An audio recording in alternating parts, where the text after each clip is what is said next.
So I think on the exhibition side, there's an understanding from, that colleagues on the studio side are naturally nervous about running these kind of events when they have a new release and in some cases a very new release out into the market. So, lessons learned from last year were that new releases undoubtedly benefited from being part of National Cinema Day.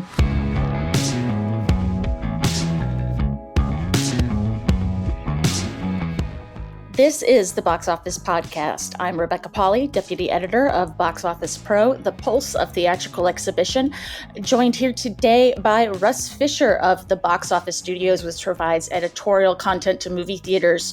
Russ, hi, it's been a while. Yeah, hey, how's it going? Nice to talk to you. Good to be back. What have you caught over this summer? Yeah, it's been a minute. The last month was crazy. So, I really wanted to go see Turtles, and I never managed to. So maybe the last two things I saw were Barbie and Oppenheimer. I did Oppenheimer about a month into its run, and saw it, on a Saturday night, a 6 or 7 p.m. screening, completely sold out. And it was just remarkable. I know we've talked about this movie a lot over the past couple of months. Everybody has talked about it and Barbie a lot, but it was still remarkable to be in a Saturday night, sold out screening. It was super pleasant to see a movie like that where the audience was completely wrapped into it, and in a theater where the air conditioning was not working. And so it was insanely hot. It just almost, I was like, is this a thematic effect? For a movie that takes place in New Mexico for a lot of it, it kind of sounds like 4DX, I guess. Yeah, it was a little bit like that. Not a good way. Yeah, the sweat on my back was very real. Still a great movie, good experience. Yeah, I'm hoping to go see Haunting in Venice. We'll see if I can manage to get out this week. We'll speak about what news there is in a bit before we get to our feature segment. Box Office Pro editorial director Daniel Loria piping in from the past as he's on paternity leave now, speaking with Phil Clapp, head of the UK Cinema Association, and Bryan, head of NATO Cinema Foundation on the second annual National Cinema Day. And Russ, speaking of Oppenheimer and the news, not a ton going on, like I said, but we have Universal being the second studio of 2023 to reach the 4 billion mark globally. Part of that is Oppenheimer has officially passed Bohemian Rhapsody to be the highest grossing biopic of all time. It's good news. Biopics, always popular with producers and studios, probably good, consistent long tail earners. Both of those films, more so Oppenheimer, but Bohemian Rhapsody 2, I feel like, definitely benefited from a freemium footprint. I know that Bohemian Rhapsody was one of the first titles, I believe, at least here in the domestic market, where ScreenX really popped. It really worked well in that format. That's right. So this seems like an opportune place for me to drop a little factoid that I've been chewing on. Thinking about PLF, thinking about how PLF surcharges have driven box office and have buoyed box office to a certain degree all year and will probably continue to do so into the future. I was reading this book, The Speed of Sound, which is one of the couple of big books about the transition from silent movies to sound. And in it, it talks about Don Juan, which was the Warner Brothers movie where they really debuted Vitagraph, their big sync sound thing. Notably opened before the Jazz Singer was, Jazz Singer's given the kind of first talkie thing, but this was, like their beta test. It was their beta test, more or less. Primarily only really open in a couple of theaters because not many theaters had that sound sync technology enabled, which was literally just records that played along with the movie. The thing that's interesting to me is when Don Juan opened in the flagship Warner Brothers Theater in New York, the top level ticket was $3. In 1926, It was $3. That's $50 in 2023 terms. And then when the movie premiered at the Egyptian in Los Angeles, the ticket price was $5.50. It's a $95 ticket in 1926. Jeez. All right. So, this is the premium surcharges, the conversations about pricing, and that's nothing new. You see why I'm thinking about this. Exactly. Yeah. And I think that the movie ran for 9 months in New York at that Warner Theater. And over that 9-month run, I think that the top ticket price was $2. So it was less, but it's still a $35 ticket. And it only ran for 3 weeks in LA at the Egyptian. And I don't know I don't have any data about how much the tickets were for the remainder of that run. Like that premiere night was, you're there with movie stars and stuff. And who knows how many regular people actually even went. But, still like by that pricing scheme, it's like, wow, okay. Even taking, current IMAX, other PLF prices into account, like movies still very affordable. And that was just a fun thing to read. Yeah, that's interesting. I don't know. I mean, I guess things like the Taylor Swift concert film coming out, a lot of events cinema are going to have kind of a base price that's higher than the normal addition to the premium formats. $50. Still very expensive. But the Taylor Swift thing is like, okay, you're going to pay just under $20. You're going to pay $19.89 plus a service fee or whatever. She could have charged three figures and it probably would. I mean, I don't know if it would be breaking the records that it's breaking, but it's Taylor Swift.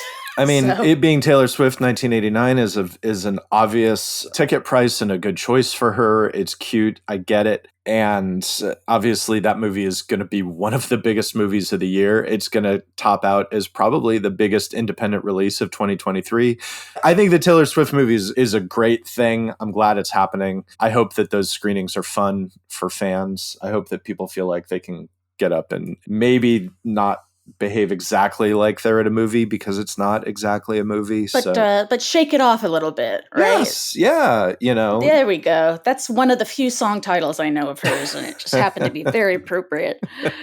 So we have a few weeks to go before Taylor Swift comes to completely dominate the box office.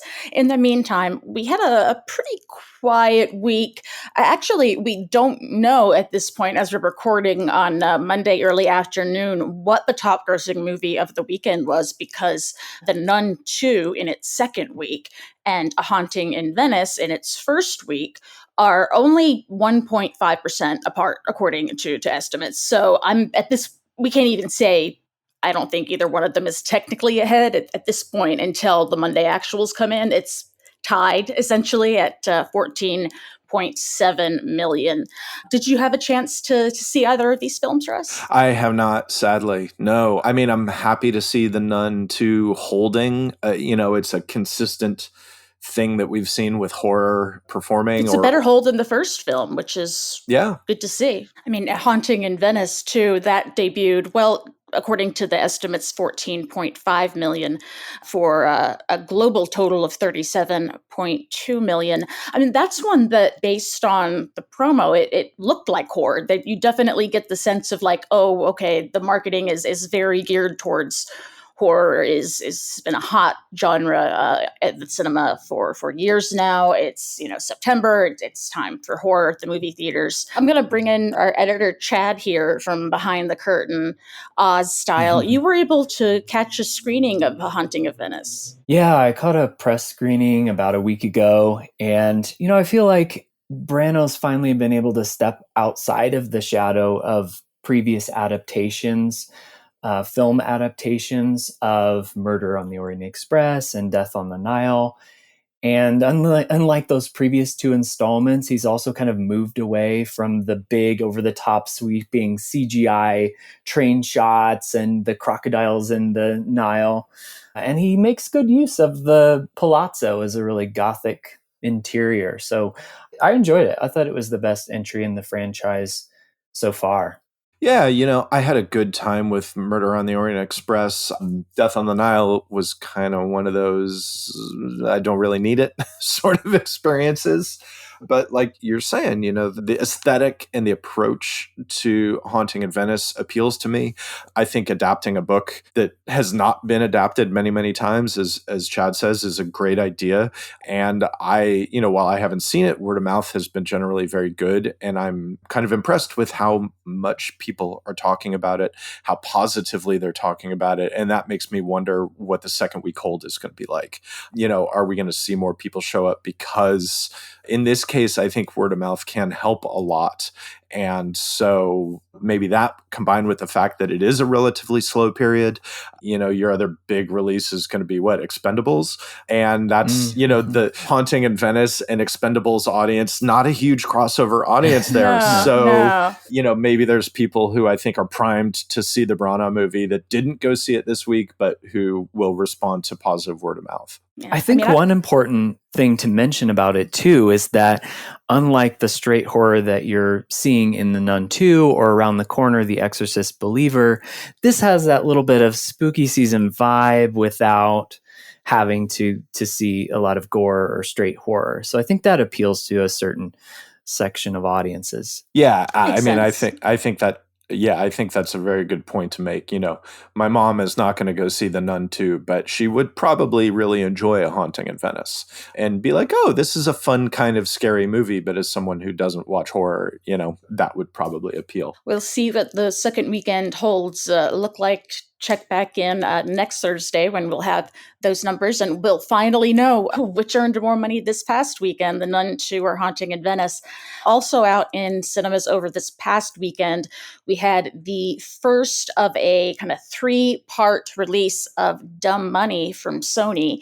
It opened in 8 theaters across 6 major markets this weekend for a total of 217,000. It's going to expand this weekend, then go fully wide on the 29th before Taylor Swift comes along and just hoovers up every seat in every movie theater. But before that, Russ, as you mentioned, we have from Lionsgate, Expendables 4, but it's done in that style where it's the 4 instead of the Expendables. It just, as an editor, proofreader, I break out in hives.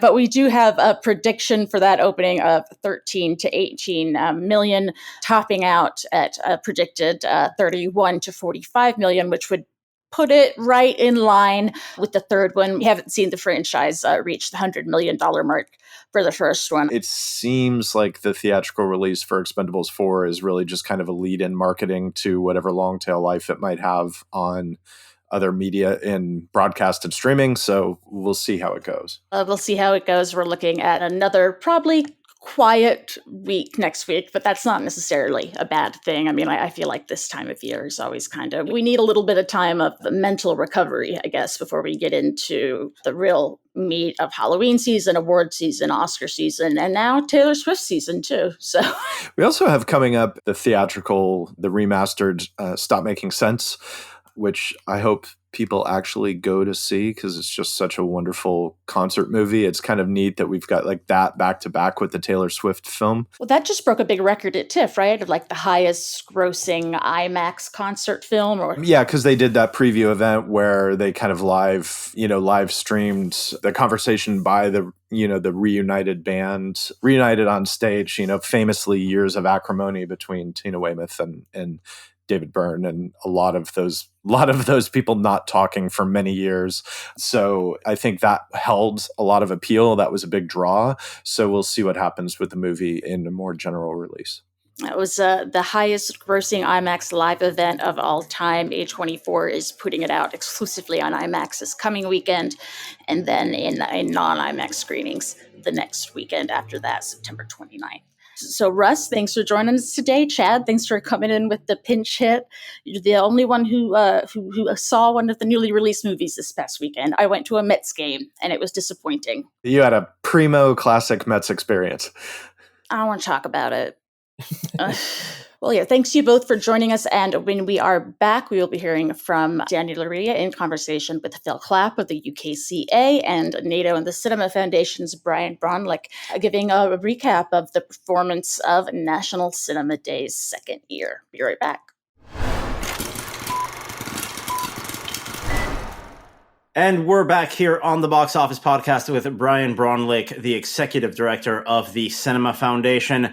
Bryan, welcome. Am I mistaken? This is your first appearance on our podcast. I can't believe it's taken this long to get to you. Well, happy to be here, Daniel, and to talk to you guys today. And yes, it is my first time appearing on your podcast. Well, we're looking forward to getting into this conversation because we're coming off of the second edition of National Cinema Day. I was about to call it annual edition of National Cinema Day. There's no promises, but looking at the success that the concept has had, I hope that I will be saying that soon in the coming years. But let's get started with an overview of what the Cinema Foundation is and what it does.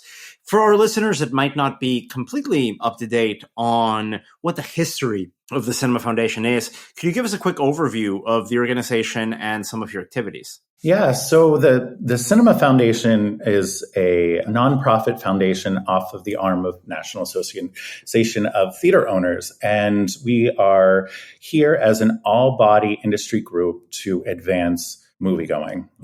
Unlike NATO that can only represent movie theater owners, the Cinema Foundation is an all-stakeholder group. So we have exhibition on our board, we have vendors, we have studio partners, we have creative partners.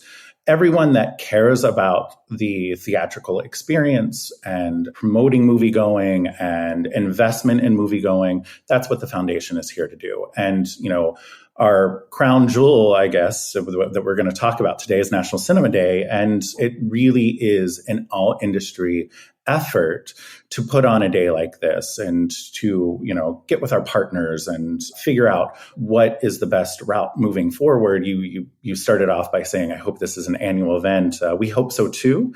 And, we're still figuring out for especially the US here, what is the right day? What is the right format? What is the right, should it be multiple days like it is in other countries?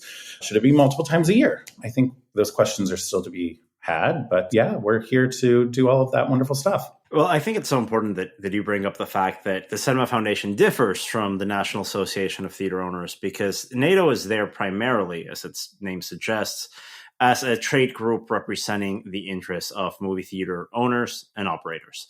But the industry itself around theatrical exhibition, as we learned during the pandemic, encompasses so many other stakeholders. You've got vendors, you've got publications like our own, completely focused on this industry. You've got studios and theatrical divisions of studios. There are so many different touch points beyond the movie theater itself that are interested in the success of this industry. And that's what the Cinema Foundation is here to promote and to protect and to innovate with. And as you mentioned, the crown jewel of these efforts right now is the National Cinema Day initiative. Now, this is an initiative that for the first time ever was launched last year in September of 2022. Could you share with us some of those initial outcomes? Because it was very much I don't want to say a soft launch, but it was definitely something to test out, a pilot program to see how viable it would be. Absolutely. At the foundation, we still have a little bit of PTSD from the first year because it sort of came on us pretty quickly, right? Like we only had, about 6 weeks to put together this holiday in a, relatively small budget, but we knew that we needed to try this day. We were coming off the pandemic. We wanted people to remember what it was like to be back in theaters. And, in 6 weeks, we put together the impossible and we got everyone on board, some easier than others, some partners easier than others, right? As you mentioned, it is a soft pilot that we were trying. So, of course, people were going to be scared. And what are the results? Well, that day, Saturday, September 3rd, we saw 8.1 million moviegoers come to the theater and experience movies that had been in the marketplace for quite a bit of time. And it was such a successful day that we were like, oh my gosh, people love going to the movies, right? People love being together. And it was a moment where we were like, well, what's next? And, as we moved into this year, we wanted to try new things. If you look around the world, there are, as I mentioned, there are various models of what National Cinema Day looks like. So we didn't want to repeat a Saturday of Labor Day weekend. So we tried the Sunday before Labor Day weekend. Sunday is typically a slower day than Saturday. And the results were incredible. You know, we were up 5%. We're at 8.5 million moviegoers attending our theaters that day. And really the focus was on families. Families, you know, last year we saw those family titles over indexing, and we went to our studio partners and we're like, you need to make sure that there's family content for our theaters. And there was, I mean, you know, the bring back of Super Mario, The Little Mermaid, Haunted Mansion, Teenage Mutant Ninja Turtles, Jaws in 3D, or not Jaws. Well, that was that should be a family title anyway, in my opinion. if it isn't yet, it will be in the next generation. Yeah, Jurassic Park. Come on, it's Spielberg. Yeah. It's spectacle. You know, you need those like early movie going experiences to know not to go into the beach running. That's fine. It's a children's movie. I'm into it. You know, and over 3,000 locations and 30,000 screens participated both years. Like, we know that there's something special. And we know that as we look towards the future, what can National Cinema Day be? I mean, I think here at the foundation, we would love to see National Cinema Day turn into a mini Comic-Con across the country where you never know who's showing up or what sneak peek studios are going to drop in your local theater. Like, that could be really cool. You know, I think we're still in the test pilot phase of what it can look like. And we're just really proud of the work that we did this year. And we're so thankful for everyone that came out and supported it, and thankful to all of our partners. You know, we couldn't have done it with exhibition alone, which is, again, to the first point. You know, we had amazing partners with our studio friends, with our vendors, with all the formats. I mean, there were a lot of people who just tried 40X for the first time, or IMAX, or Dolby, or you name it. Super cool. And at an embeddable price point, it's so important to promote not only movie going itself, but a lot of these new technologies that come at a higher price point that might be difficult for a family of 4 or 6 to show up and get that premium experience. It's great. It's very democratic and accessible. It's one of the reasons I love that initiative. And you just mentioned something a second ago, which was the buy-in of your studio partners. And I think that's another big reason of how the Cinema Foundation differs slightly from NATO, right? In the fact that obviously there has to be a very clear division line between the interests of exhibition and the interests of studios. You have to sort of politically approach that with a delicate touch. But in there were a lot of missed opportunities between collaborations between exhibition and distribution. And that's exactly the role that Cinema Foundation is playing here. This year, at this National Cinema Day, you had one studio come out with a new title, with a new release. That's something that I didn't think we'd get to see early on. Sony going out with a release like Gran Turismo during the National Cinema Day weekend. They had a great result on that Sunday, ended up being the top of the box office, even with that lower ticket price. Could you speak about that role that studios play in that Cinema Foundation ecosystem and that increased participation and trust you're having from these partners? Yeah, look, you know, we were super thrilled to not just have, you know, Gran Turismo as a new release that weekend, but, you know, some of our indie partners, Golda was a new release that weekend as well. And so just showing that studios are understanding the power of this day and what it can mean for return audiences, right? And not just those new releases like Gran Turismo, but, you know, the tried and true of this past summer, you know, Barbie and Oppenheimer and Turtles and Haunted Mansion, you name it, you know, all of our studio partners had something really for everyone. And I think what I like to say about National Cinema Day is the day is not just the day itself, right? Yes, 8.5 million people went to the cinema on that day, and that's fantastic. But what are the ripple effects of bringing those families, bringing those new generations of moviegoers into our theaters, experiencing all these incredible trailers for future films, and they're like, hey, I need to come back and see that on the big screen because it's not the same as sitting in my living room or watching it on my iPhone in bed. Like, it's not the same thing. And we're just really grateful that those opportunities are there for this day. And I think, as we did last year, we will go back to all of our partners. You know, we're still gathering some of the data that we had out there and say, how did this day work for you? And what can we do better next year? And I think we did that the first year, and we got to this place this year, and it can only go up from here, in my belief. Yeah, there's a lot of potential for growth here, which is what I really like about initiatives like this one. And of course, we talk about initiatives of bringing the industry together, bringing stakeholders together, and talking about the future of the industry. You've got an event specially tuned for that reason alone, the Fall Summit that is usually held in Los Angeles.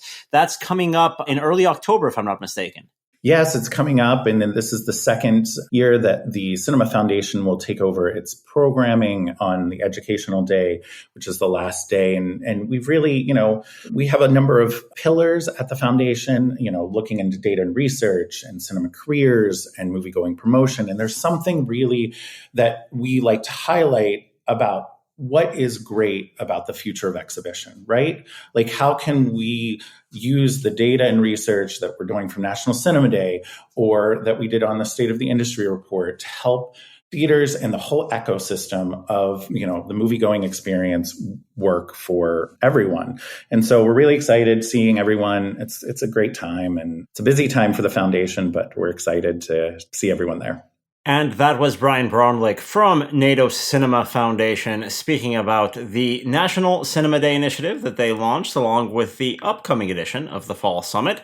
And coming up next, talking about the UK's edition of National Cinema Day is the UK Cinema Association's Phil Clapp, joining us here once again on the Boxoffice Podcast. And here we are with Phil Clapp from the UK Cinema Association. Phil, great to have you back here on the podcast. Delighted to be here. So we are here talking about National Cinema Day. We heard a little bit from the Cinema Foundation a second ago to learn how the US fared with their own edition of this concept. The UK has had its own edition, let's say, a sibling edition of Cinema Day, because it's inspired by, maybe it's not directly tied to. So could you walk us through what that entailed this year? When was it? What was the deal that you guys offered to moviegoers? Yeah, sure. So many of the kind of headlines will be broadly familiar to colleagues in the US and indeed colleagues in a number of other European territories which have run or are due to run similar events. I think it's a recognition that there is always naturally a little bit of a tail off at the end of the summer in terms of the strength of the slate. And also, we're still on a kind of road to recovery, I think it's fair to say, we're still talking about the pandemic, post-pandemic. So it's really an opportunity to use price, I think, as a key lever to say thank you to those people who've been back and encourage those people who've not, maybe to give it a try. So broadly, the approach we took this year was the same as the approach we took last year. And last year was the first time we'd done this in 30-something years in the UK, which was to offer everyone a flat price. In the UK, it was £3, which I think is probably about $4 plus, and involve as broad a range of our members, UKCA members, as possible. So that's all of the major circuits, and then a very large number of the smaller regional chains and then single site venues. And, it was a fairly straightforward offer, £3, all screenings all day. And this year, I think, having proved the concept last year, we got about another 100 or so sites involved this year. So we are up to 630 plus sites, which is around probably 85% of the UK sector. But in it, we involved all of the major circuits. It's a much larger percentage of the cinema going market. And we, inevitably, these things are the work of many hands. And, we were very grateful for the support of distribution colleagues, both in working with us to find a date that worked for everyone, but also in terms of ensuring that they were bringing forward not just the recent and the current films, and those are very well received, but also some of the classics and maybe even kind of recent classics that people may not have seen on the big screen before. Now, last year's edition of this event was a success. It was a pilot program. You were testing it out. There was enough data there to confirm that this should happen again in 2023. Can you go into the dynamics of selecting that date, which day of the week it was, what factors came in on deciding when this would happen? Because like in the United States, this happens in a sort of blitz marketing strategy, right? You usually have like a week's run up of letting the public know, and then you go all in on that one date. What went into this year's event? So I think on the exhibition side, there's an understanding from, that colleagues on the studio side are naturally nervous about, running these kind of events when they have a new release and in some cases a very new release. out into the market. So, lessons learned from last year were that new releases undoubtedly benefited from being part of National Cinema Day. But we still work very closely, particularly with colleagues at Sony who had Equalizer 3 out that day, 2nd of September in the UK, and colleagues at Lionsgate who had Cobweb, to make sure that they were confident that their films will get a boost from this. I think we've probably set a template, a positive template for how we work in the future. In our marketing for National Cinema Day, we made sure that those titles were, to coin a phrase, the hero titles. So we led a lot of our marketing with those films, because they were something new and shiny for customers, but also in recognition that, colleagues at Sony and Lionsgate had gone out on a limb for us. I think the approach we follow this year is the same as last year and the same as a number of other territories. And in recognizing that what we don't want to do is to encourage people to not pay full price when they should be. So that window of marketing basically began the Monday before the weekend of National Cinema Day. It also means that we can, what will always be, but particularly at the moment, slightly limited resources, we can focus those as effectively as possible using, broadcast media, radio. I did a whole round of regional radio stations, almost kind of speed dating with them one morning with my little list of cinemas in their region. So I sounded like I was, reasonably current. But it's very much, I think, those are the elements which I think we probably think are not the positives, but the positive lessons learned. I think we probably do need to agree, at least internally, on a date earlier than we did. I mean, I think last year, for early September date, we probably agreed the beginning of July. This time we were a little better and we agreed, kind of the end of May, beginning of June. But we just need to give everyone we need to give the machine a bit more space to breathe, I think. But, in terms of the numbers, last year, 1.44 million admissions on National Cinema Day, to give your listeners a sense, that's around 3 times the usual business on that day pre-COVID, so we're not even comparing with the, whatever might be depressed numbers. This year we went from 1.44 million to 1.56 million, but I would caveat that by saying it was across a fairly significant additional more sites and screens, but it's still, last year I didn't have an opportunity. This year I was on the front line at a Cineworld cinema in West London, and just the sheer, mayhem is one word, but the buzz and excitement of people. I'd assume that this notion of people literally staying the day in the cinema and seeing 3 or 4 films, I just thought that was our kind of marketing buzz. It genuinely happened. I was seeing people literally just stocking themselves back up on, soft drinks and popcorn and then going in to see X, Y, and Z. And the other thing was that, families would turn up and then they would split up into different groups. So, there was a family of 4, mother, father, young children. Mother and young children went to see Elemental. Dad went to see The Meg 2. And then they met up at the end. And then I think they went to see Haunted Mansion together. It was, that kind of logistical exercise. People are getting smart about this, actually. People are getting smart about how to maximize their spend and maximize their time when they're in the cinema. And we have to lean in on those opportunities as an industry. And I'm glad you mentioned that you were in the front lines, because I saw this on LinkedIn, a picture of Phil Clapp, the head of the UK Cinema Association, in a Cineworld uniform. Can you go into what happened there? Front lines, you're not kidding here. You actually worked the floors, you worked the concession stands, you were there on this day at this site in West London. Yeah, I mean, I wouldn't kind of overplay it. I was there for 6 hours. I was there from midday till 6 p.m. My sense is the evening stretch was probably the most challenging for a whole variety of reasons. But yeah, so what happened was last year I was away, or I was out of London for National Cinema Day, so I couldn't do it. And this year I thought, and it's probably something which is I should have done a long, long time ago, because I've not had a huge amount of exposure to the front line. So I approached Cineworld, who have one of my nearest cinemas, and said, would you want another pair of hands? And they almost literally bit my hand off. But what I did say to them, which is why I ended up doing what I'm doing, is don't get me involved in anything that involves money. And don't get me involved in anything which I need to learn systems, because I don't want to be an impediment. I don't want to people's way. So the first thing I did was I went in, and what in the old school would have been kind of ticket tear, but actually now it's ticket check with a little kind of QR code gun. I did that. And again, I'd not really thought this through. So I'd not realized that quite often, those families of 5 or 6 people, they'd all booked individually. And it's all kind of QR code. So they all kind of basically threw their phone at me. I was desperately trying to click them all. But I'd do 2 of the 6, and then they'd be running off to the screen, so I'd have to run after them. It was that kind of thing. But it was a real useful education for me. And then I did that for about 90 minutes, and then I did ask to do this. I did cleanup.